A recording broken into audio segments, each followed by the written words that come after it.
अस्सलामुअलैकुम नाज़रीन, मैं हूं आपका स्पेशल शाह। आप देख रहे हैं बहुत डिजिटल यूट्यूब चैनल, हमारा फेसबुक पेज। आपने हमारी वीडियो देखने के लिए टाइम निकाला, आपका बहुत बहुत शुक्रिया। मुनाहिद समझे चैनल को सब्सक्राइब करें। नाज़रीन, मेरी एक सीरीज़ है immigration to Turkey by Faisal Shah, उसकी ये वीडियो नंबर 2 है। इसमें मैं आपको जनरल वीज़ा प्रोसीजर के बारे में बताऊँगा तुर्की के, कि तुर्की के वीज़ा प्रोसीजर की क्या डेफिनेशन है, कैसे ले सकते हैं, ईजी है नहीं है, और पाकिस्तान में किधर किधर एम्बेसीज़ मौजूद हैं और क्या तरीक़ेकार है। तो कोशिश करिएगा वीडियो में एंड तक बने रहिए, स्किप कुछ मत कीजिएगा, स्पीड डबल करके देख लें, आपको इन्फॉर्मेशन इंशाल्लाह अच्छी मिलेगी। अच्छा जनाब, सबसे पहली बात वीज़ा डेफिनेशन। वीज़ा होता क्या है? बेसिकली हमारा एक पासपोर्ट है, हम पाकिस्तानी, हमारा एक पासपोर्ट है। हम किसी भी मुल्क में जाते हैं, हमें उस मुल्क में एंटर करने के लिए एक इजाज़तनामा चाहिए और परमिशन चाहिए। उस परमिशन को सिंपल वर्ड्स में वीज़ा कहा जाता है, जो कि हमें मुल्कों में जाने के लिए चाहिए होता है। तकरीबन 35 मुल्क दुनिया में ऐसे हैं जिसमें हमें वीज़ा नहीं चाहिए जाने के लिए, टूरिस्टिक पर्पज़ के लिए, लेकिन वो बहुत नॉर्मल कंट्रीज़ हैं, छोटे-छोटे आइलैंड कंट्रीज़ हैं। It doesn't really matter. किसी भी अच्छे और डेवलप्ड कंट्री में जाना है तो आपको वीज़ा चाहिए ही चाहिए। ये आप बस इतना इस बात को समझ लें। तुर्किश वीज़ा लेना आसान है, बहुत मुश्किल नहीं है। मैं ये नहीं कहता बहुत आसान है, यानी बेसिकली उनकी रिक्वायरमेंट है, वो कुछ डॉक्यूमेंट्स देखते हैं, वो भी ये चाहते हैं कि आप तुर्की जाएँ, घूम के वापस आएँ, ना कि ये कि वहाँ इल्लीगल हो जाएँ या वहाँ जाके बैठ जाएँ, ऐसा वो नहीं चाहते। लेकिन कंपैरेटिवली ईज़ी है कंपेयर टू किसी यूरोपियन कंट्री से कह लें, या अमेरिका, कनाडा, ऑस्ट्रेलिया, वो तो बहुत ही बाहर की बात है। बहरहाल थोड़ा बहुत ईज़ी है। अच्छा जनाब, और उसके बाद में मैं आपको बताऊँ कि सबसे पहली चीज़, इसमें 2 चीज़ें हमें समझने की ज़रूरत है। एक चीज़ होती है वीज़ा ऑन अराइवल। ये क्या होता है? कुछ कंट्रीज़, जैसा मैंने बताया, 35 कंट्रीज़ ऐसे हैं जो पाकिस्तानी पासपोर्ट पे वीज़ा ऑन अराइवल देते हैं। वो कौन से हैं? नीचे डिस्क्रिप्शन में लिंक होगा, आप देख सकते हैं। अगर इनमें से किसी मुल्क में जा रहे हैं, आपको वीज़ा नहीं चाहिए। अच्छा जनाब, उसके बाद एक और चीज़ होती है ई वीज़ा। ये दूसरी चीज़ है। ई वीज़ा, इलेक्ट्रिक वीज़ा इसे कहते हैं। ये वीज़ा ऑन अराइवल भी इसका यानी सिनोनिम में समझ लें। वो ऐसी चीज़ है कि जिसमें आप वीज़ा लेके नहीं जाते, टिकट लेके उस मुल्क में पहुँच गए।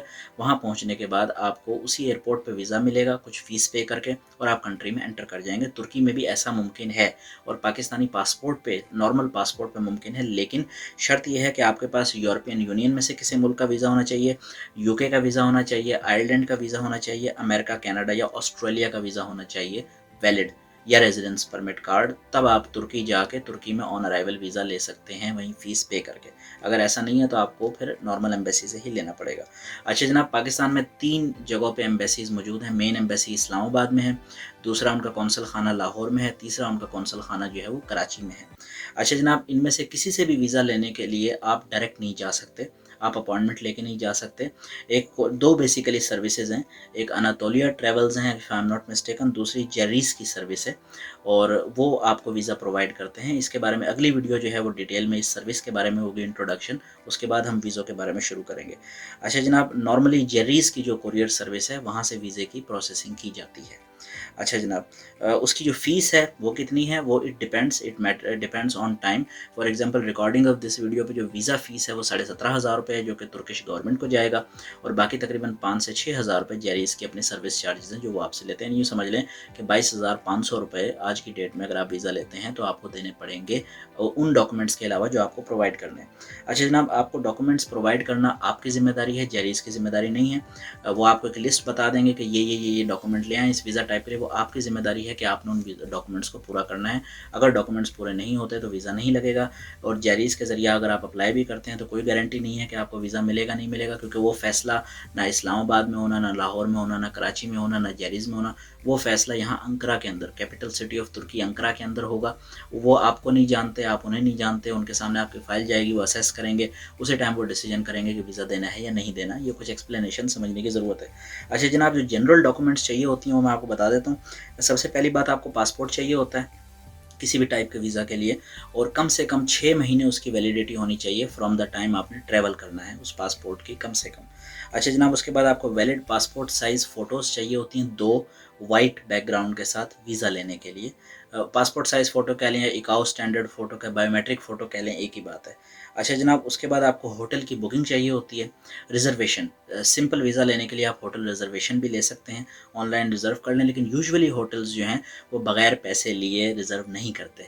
तो आपको क्रेडिट कार्ड से पेमेंट करके रिज़र्व करना पड़ेगा। अगर वीज़ा खुदा ना खास्ता ना लगे तो वो पैसे रिफ़ंड हो जाते हैं, थोड़ी बहुत उसमें 5-10% कटौती होती है। उसके बाद जनाब, आपको एयर टिकट चाहिए रिटर्न। अगर आप शॉर्ट टर्म वीज़ा कोई भी ले रहे हैं, आपको रिटर्न टिकट चाहिए। स्टूडेंट और फैमिली वीज़े के अलावा जितने भी वीज़े हैं आपको रिटर्न टिकट लेनी पड़ती है और वो आपको कन्फर्म टिकट उनको दिखानी होती है।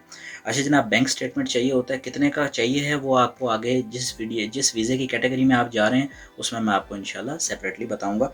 और इसके अलावा हो सकता है कि एम्बेसी आपसे ट्रैवल प्लान भी पूछ ले कि भाई आप 10 दिन के लिए तुर्की जा रहे हैं, कहाँ जाएँगे? इस्तांबुल जाएँगे, अंकारा जाएँगे, इज़मिर जाएँगे, अंतालिया जाएँगे, कहाँ जाना है आपने? बुरसा जाना है, तो वो आपको हो सकता है ट्रैवल प्लान भी देना पड़े। तो ये है general introduction obtaining a visa के बारे में। अगली वीडियोज़ आएगी हमारी जेरीस के बारे में, कंप्लीट उसका इंट्रोडक्शन है और उसके बाद इंशाल्लाह हमारे वीज़ा टाइप्स शुरू हो जाएंगी। तो अगर आपको हमारा काम पसंद आए तो इसे लाइक करें, सब्सक्राइब करें, शेयर अपने दोस्तों के साथ ज़रूर करें, स्पेशली अगर कोई तुर्की आना चाहता है ताकि उसको कंप्लीट इन्फॉर्मेशन मिल सके। पाकिस्तान जिंदाबाद।